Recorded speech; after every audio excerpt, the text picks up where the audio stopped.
The Apostle Paul's greatest desire was to get to know our loving Savior, Jesus Christ, much better. Would you like to know Him? Listen to this devotional. That I May Know Him, a devotional by Ellen G. White, revealing Christ in character. In all things, showing thyself a pattern of good works, in doctrine, showing uncorruptness, gravity, sincerity, sound speech, that cannot be condemned, that he that is of the contrary part may be ashamed, having no evil thing to say of you. Titus 2, verses 7 and 8. Let not anyone be afraid of going to extremes while he is a close student of the Word, humbling the soul at every step. Christ must dwell in him by faith. He, their exemplar, was self-possessed. He walked in humility. He had true dignity. He had patience. If we individually possess these traits, there will be no extremist.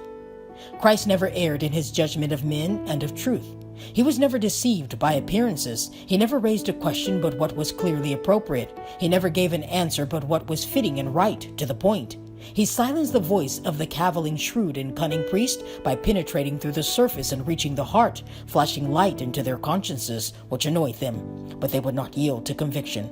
Christ never went to extremes. He never lost self-control or the balance of mind under any excitement. He never violated the law of good taste and discernment, when to speak and when to keep silent.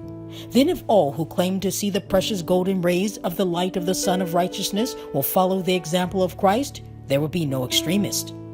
Let calmness and self-possession be cultivated and perseveringly maintained, for this was the character of Christ. We hear no noisy protestations of faith, nor do we see tremendous bodily contortions and exercises of the author of all truth. Remember, in him dwelt all the fullness of the Godhead bodily. If Christ is abiding in our hearts by faith, we shall, by beholding the manner of his life, seek to be like Jesus, pure, peaceable, and undefiled. We shall reveal Christ in our character. We will not only receive and absorb light, but will also diffuse it. We will have more clear and distinct views of what Jesus is to us. The symmetry, loveliness, and benevolence that were in the life of Jesus will be shining forth in our lives.